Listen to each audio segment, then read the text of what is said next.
and welcome to another edition of Currently in Quincy. I'm Joe Catalano. Today, Quincy College President Dr. Rick DeCristofaro will be joining us for a beginning of the year update. First, though, as always, we take a look at the weather and the news for you. Currently in Quincy, it's cloudy out there, 35 degrees right now. Could see a stray flurry or a sprinkle around this afternoon. Temperatures in the upper 30s, partly cloudy this evening. The lows will drop off into the mid-20s. Not a lot of sunshine this week, really. It'll stay dry, but it'll stay rather cloudy. Tomorrow we have more clouds than sun. It'll be cooler than today. Highs tomorrow only in the upper 20s. A little warmer on Wednesday with a mix of sun and clouds. Wednesday's highs right around 40 degrees. The first day of February will be Thursday, and it'll usher in some afternoon rain and snow showers, but it'll be mild with highs Thursday into the mid-40s. Again, it's overcast, 35 degrees in Quincy right now. Checking out news for you today, newly elected Quincy City Council President Ian Cain says that he's looking forward to his new role on the council for the next 2 years. Cain was unanimously elected council president after winning re-election to his Ward 3 City Council seat late last year.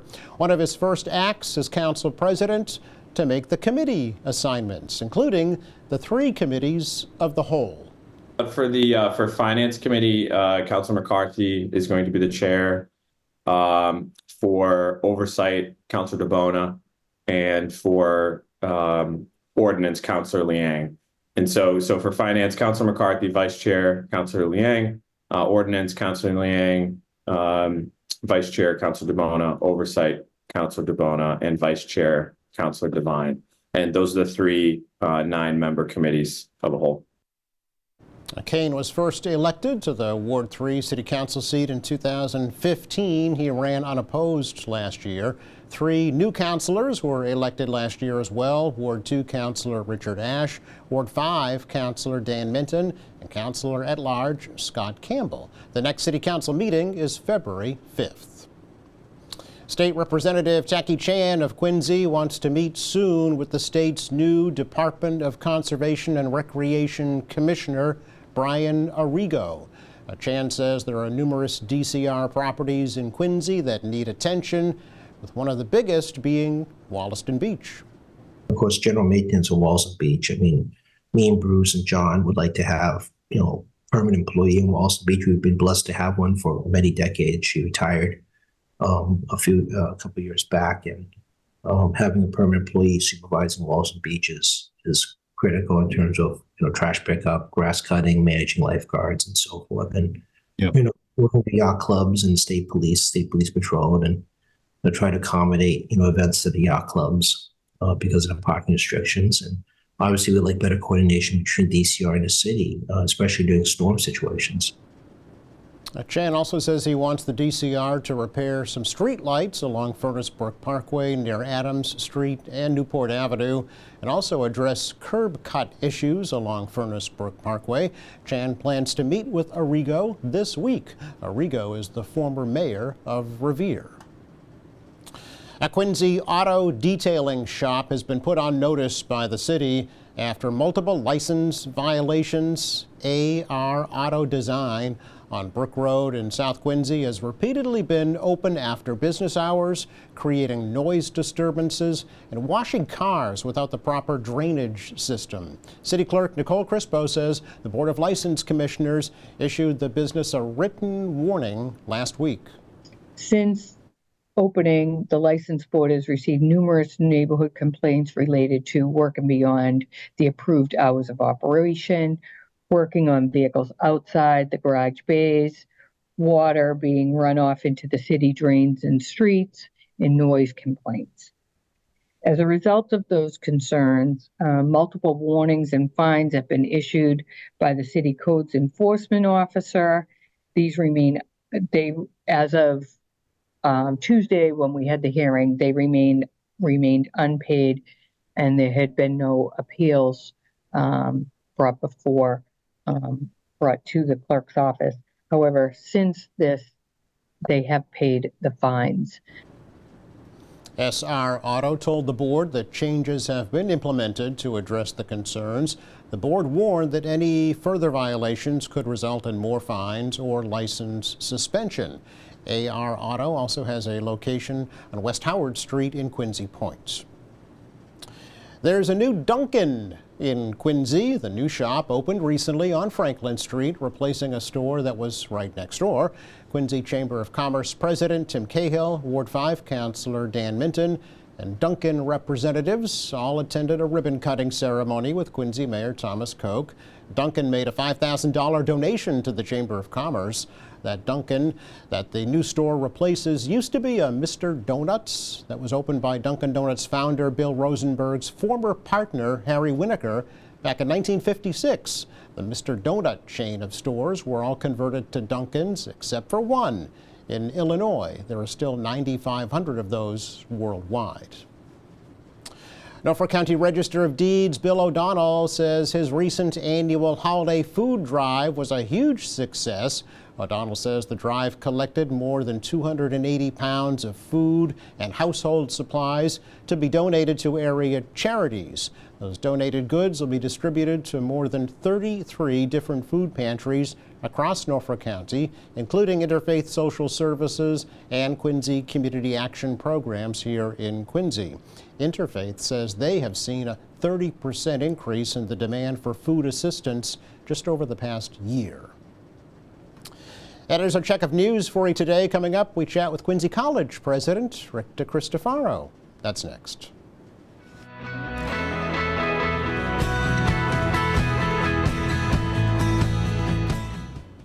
Welcome back. We're so pleased, as always, to welcome back to the program Quincy College President Dr. Rick DeCristofaro is here to give us a beginning of the year update on how things are going right next door. Good to see you, Rick. Nice to see you. Great to be here, as always. It's always a pleasure to get an update from the head honcho. We've featured different programs, different curriculum, different alumni from the college. We love to do that every month, but to start the year off, well, thank you. At the top. Thank you. Much appreciated. Much appreciated. How are things going? Really, really great. You know, just starting with just enrollment, just the basic enrollment. So, you know, we're up 10 or 11% in our enrollment, which is great. And really focusing a lot on the health sciences, you know, and we're focused on that in years, but just even the new students coming in. You know, so we have new student orientations, and it's just really great to see those students and to know that they can talk to anyone in the college at any time. And as I say to them, we're a caring college, and that's what we're here for. They're number one, and we're number like 2, 3, 4, 5, or 6, but they'll always be number one. It's funny you mentioned that. I was thinking about this, given all of the hoopla and the uproar on the Ivy League level as to what's happening internationally. At the local level, the community level, if you will, you're just, nose to the grindstone doing the job, right? Yeah, and it's so interesting, Joe, because it doesn't end. It's not like, okay, in June, everyone goes home and you come back, you have a summer program, then you come back in September. This college, higher ed, locally, I mean, it never stops, which is part of the problem, because you want to be able to breathe, everyone breathe, but you're, like right now, we're working with our spring enrollment, we're doing very, very well, and now we're working at the summer. Summer 1, summer 2. Sure. But in the distance, we're also looking at, okay, what about the kids coming back in the fall? So it doesn't end, and it's a business, is what it is. Right, but the students themselves, they're focused. They really are. They have a goal. They have an objective that they want to learn, and they want to move on and start a career in their lives. Yeah, that's great, because you're right. It's a very special group of students that come to the Quincy College, and maybe all community colleges, but we don't want to talk about them right now. Of course not. We'll just talk about Quincy College and say that when they come, they do have this light at the end of the tunnel. And what I tell them is, we're going to make it much brighter for you. To give you the pathway that you really need to be successful. And the return on investment is still incredible for Quincy College versus any other college, really, in the state, because our students leave these special programs like our radiology that we started, a radiology program. They leave radiology and they're making $60,000 or $70,000 a year. So that's a livable wage right out of the bat. Yes. Yeah. So that's why that return on investment is such a plus for our students and families. Yeah, it's not. They're not really experimenting at school. They know, they're focused. They have a. And I think that's a significant difference. When you go to another college, maybe you don't really know, but But Not to take away from that. No, no, no, you know. because you know why? Because the college experience is still very, very important. part of that, right? So that's why Yeah. we try to add in many clubs. That's why we don't go with athletics, and we make sure that we have now the hockey team, the basketball, the baseball, co-ed soccer. So we're trying very hard to give them an experience, maybe not as well-rounded as a 4-year Right. in that regard, Right. you know, but they I think, and it's our job to give them as much attention as we possibly can. Yes. Talk about the baccalaureate programs, if you could. Yeah, because the that's, three. That's quite unique, really. It really, Yeah. very unique, and business management, psychology, computer science, psychology is the latest, all doing incredibly well in enrollment. You know, the New England Council of Higher Education come in and they talk to us, you know, about enrollment and about resources, and they're convinced that our resources, what we do with faculty, what we do with any advising and financial aid, you know, we do for them. They were concerned that, well, when you extend those 4-year to a 4-year program, that students may not get the attention that they did as the 2-year, and now they're convinced they know that it's very well-rounded programs, and the enrollment is excellent. Sure, that's great. I always like to ask you when you hear about the nursing program, if you Yeah, could, an update yeah, on it's- that. yeah. This week, in fact, Yes. the board, the registration of nurses from the state coming in to visit. Okay. Visit Plymouth campus, visit Quincy campus Wednesday, Thursday, in order to set us up for full program approval, Really? which is February 14th in the agenda at Bourne. So we're hoping these visits go very, very well, and we are very well prepared. And then the agenda that we get full program, and that allows you. Right now, there's probably a little over 90 student in the nursing programs, but it allows us to maybe do cohorts, you know, to do half-time programs, to do weekend programs, and to do a Bachelor in Science program, and that would be our next step, which is a pretty big step. It gets us beyond really what the college offered Yes. before the nursing program closed Yes, in yeah. 18, I believe. Yeah. Okay. So we're really looking forward to that. You will know soon then. Yeah. Let us know, please. Yes, we will. Yeah, Yeah. It really, and we'll make sure everyone knows, Sure. because you still get questions. Oh, do you have a nursing program? Yeah, we do, and Right. it's great. But and that's marketing, that's advertising, Yes, and yeah. word of mouth. So we're getting there. So the current program then, it obviously still exists. So you can graduate with and become an LPN, right? That's right. Okay. You got you got the LPN, you got the RN. Yes. Both exist, Okay. both Quincy and Plymouth. Okay. So and both are graduating NCLEX scores of 100%. Wow. So these students go right to work. That's You know, excellent. again, Yeah. return on investment, excellent. Sure. You just had a fun event, the ribbon cutting for your new AR lab in Boston, right? Yeah, our lab. Yeah. You know, Is our that what- partnership. is it our Our lab? lab. Okay. Yeah, and I wasn't really thrilled with the name because Yeah. it's really Arlington Street Yes. and lab. So our lab. There wasn't my vote. You know, when the hands went up, I didn't put it up. I don't know what it would have been, but our lab is what it is, and Yeah. it's in Arlington Street in Boston. And we had our launch on January 11th.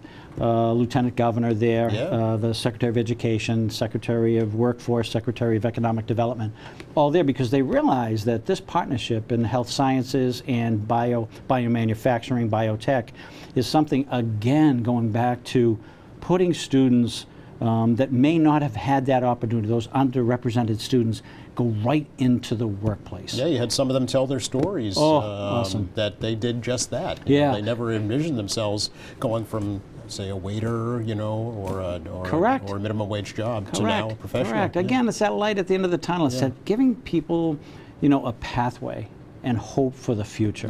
Yeah. Really pretty cool. I was talking to the mayor and the Speaker of the House the other day about it, and they're so really thrilled with that program too. So Yeah. it's good to have them Yeah, on it's board.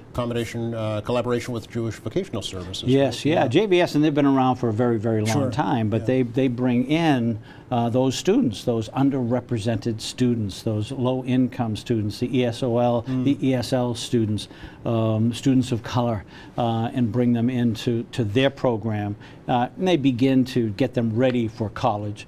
And then what we do is we have the certificates there and associate's degrees there that they can go right into. Yeah, and the lab itself, I guess, was supported in part with state federal funding. Is that? Yeah, is that yeah, collaboration? yep. Okay. The JVS got a grant from a Capital Skills Okay. grant.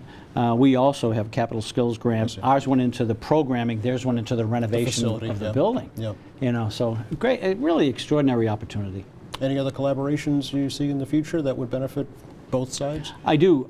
We are starting with the hospitals in Boston to get an advisory board, that will meet at JVS or at their hospital, and to talk about what are their needs. So where can we go from here?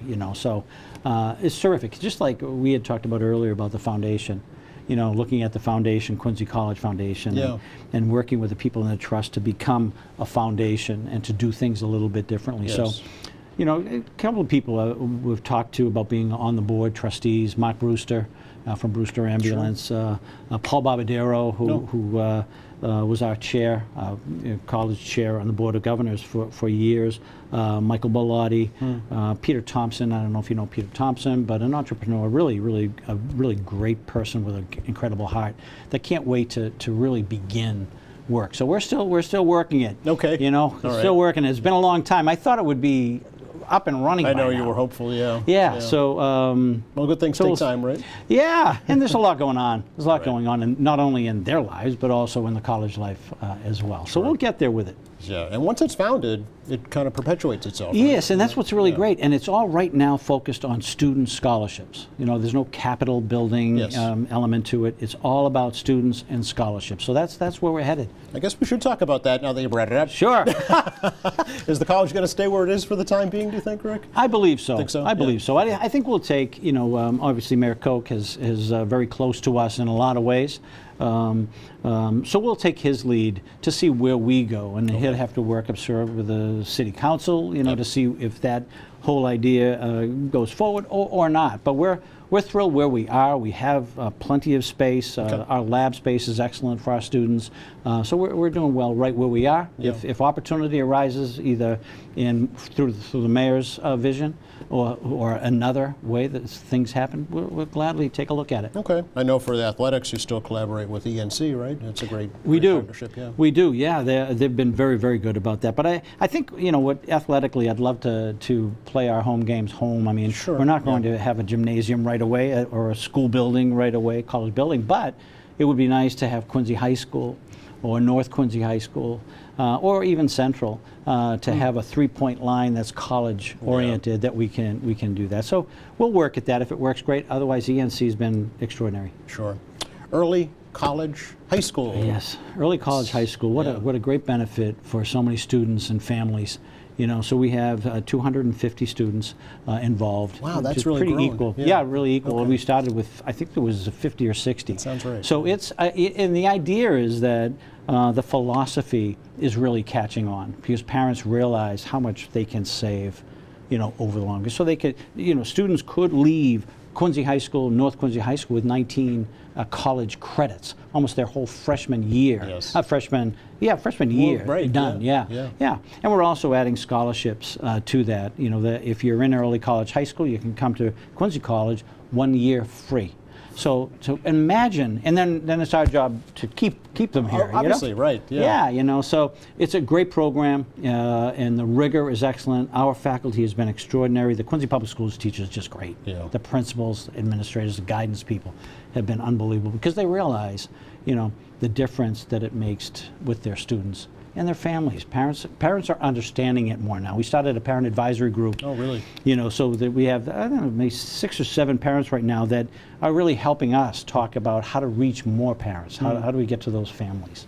Do you still have matriculation agreements with some of the area institutions for students to continue their education? Yeah, we have articulation agreements with, really it's the opposite now. We have 7 or 8 of the community colleges with articulation agreements basically coming to us. Oh, really? You see, that's the difference now with baccalaureates. Yes. So, you Yes. graduate from any Massasoit with an associate's in business. Now, you can come to Quincy College, or we can come to you. We're very flexible. Right. So we can send our professor there to teach the level 300 and 400 courses for baccalaureate. So we could do that, or we could hire one of your faculty that very comfortable with your students. So there's a seamless transition. for them. Yes. So we're doing everything we can to make sure that those articulation agreements really work. That's when you really know a program has succeeded, when they start reaching out to you. You don't have to beg and Yeah, grovel yeah. anymore. They're seeing the value in it. Exactly. So this summer, I went out to probably 5 or 6 of the community colleges and just said, hello, how are Sure. you? Whatever we can do to work together, I really want to do that, because they've never really worked with the college that way. So it's new, it's different, and it'll get there. Yeah. Mass Reconnect. Mass Reconnect. Yeah, 25 and older, free college. Yes, free. And we got it. And Yeah. we got it. And I want to thank, the Speaker of the House, for his work in this regard. And so we have targeted scholarships, they call it. And it's the same language as Mass Reconnect. We got $1.6 million to do that. So we're working that. That's why you see the billboards in Yes. places that say free college. But there are more components to what the governor is offering or suggesting. And one of them is nurses scholarships. Well, that will be so key to us, because we need to do that, so we're on par with community colleges and other colleges that offer nursing programs. So we'll work at that. And the other piece is now the governor's also saying if you're middle income-ish, so you're $73,000 a year to $100,000 a year, you can also come now. That opens up a huge pool of potential students. It's just about everyone, right, yeah. So Reconnect is, probably about 46% of our students are Pell oriented students, and that's the financial aid for students. And so they could get that. So if we're not part of these initiatives by the governor, that may hurt our enrollment. So we're working very hard. The mayor, of course, and the Speaker of the House, and people that speak very highly. Greg Hanley from the Board of Governors. Sure, yep. So they're reaching out to people that they know. And we had a Zoom with the Secretary of Education, the mayor and I, to talk about how we compare to a lot of the colleges that are getting this benefit, and they understand. I mean, in enrollment, where there are 15 community colleges, we're number 3 in enrollment, just Really? in enrollment only. Forget the fact that we also have students of color. Students of color could be 48% of our students. Students that are low income, Yes. students that are underrepresented. Our ESL program is unbelievable. So I think we're unique, but we fit so much into what the governor's goals are for the Commonwealth. Well, unique only in the governing structure, right? I mean, other than that, the educational model is the same or better. It is, yeah. And I'd like to say it's better, but Well, say we're equal to. Yeah. Okay, so we should be really part of those programs. So the word's out that we're working hard to get there. So we do have the Mass Reconnect. But then there's Mass Grant Plus. That's the $73,000 to $100,000. Okay. And then there's the nursing component. Yes. And all are critical to our growth as Quincy College. Well, I mean, there's such a tremendous demand in the medical field in general now, and Labouré is no longer. No, so that opens I up a think whole market. they're still working with them. Okay. But that they're tightening. It's interesting because as they tighten the regulations, Yeah. there's more of a nursing shortage. Yeah. So there's got to be something in the middle that helps these students, nursing students, get to where they want to get to without as much regulations. But that's certainly out of I don't have much to say about that. Out of your wheelhouse, I know. Yes. What's on the Rick Cristofaro wish list for 2024? Well, I think it's full approval for nursing. That's first and foremost, and then to see where we go as a college. What would be our next baccalaureate? It certainly could be Bachelor of Science in Nursing, and then where do we go still with workforce development? We have well over 400 students involved in workforce development, in making sure that they get these certificates to get them into the workforce, the world of work. So. We're looking at, again, our radiology lab is at the bottom level of Seville. So we also have this other parking area in Seville that I say, hey, you know what, maybe we can get a capital skills grant, and maybe we go to dental hygienist. Maybe we go to MRI. Offering, again, this focus on what's really needed Pharmacology, in the perhaps. workplace. Yeah. We do. We have right now. I mean, we have pharmacy technician, and the program is full. And we're extending that to Quincy and Plymouth. Is that okay? Our physical therapy assistant we're bringing to Quincy. It's in Plymouth. It stays in Plymouth, but we're also extending that program because we did so well. When they came in, our creditors came in and said the program's great. It's okay if you extend that program. So. Sure. We have a few things, and also the summer program. You know, it was great for us. We had a lot of students from the South Shore, but primarily Quincy and North Quincy. Continues to 25% of our students are Quincy residents. So there's a great foundation there. Yep. You know, so we want to continue that. Rick, always a pleasure. Really appreciate Yeah, the updates. yeah. It's good stuff. Thank you, and thank you to everything you do here, because you are definitely the voice. Don't tell the mayor, but you are the voice of Quincy, and really appreciate everything that you do. Oh, I thank you for that. Sure. It's a great team effort here. Yeah. And thanks for coming I knew over. you'd say that. We'll see you at graduations. Not too far off, No, right? not too far off. Be great. So thank you so You're very welcome. much. You're welcome. Just enough time to check the forecast for you for the rest of the day. Today, it's kind of a gray, damp day. Maybe a passing flurry or a sprinkle today with highs in the upper 30s. It'll partly cloudy this evening, not really clear out. Lows drop off into the mid-20s. Colder tomorrow. Lots of clouds around, barely reaching 30. A little milder here on Wednesday, and some afternoon rain or snow on Thursday. But mild temperatures Thursday, the first day of February, with highs in the mid-40s. Thanks again to Rick Cristofaro for joining us. My pleasure. Thanks to our crew, and thank you for watching. Friday here in the show, Kelly Eisner's coming over from the American Red Cross. Meantime, check our website. That's qatv.org. You will find our latest programs. There's news and information, video on demand, live streaming, and much more. For all of us here at QATV, I'm Joe Catalano. Have a great week.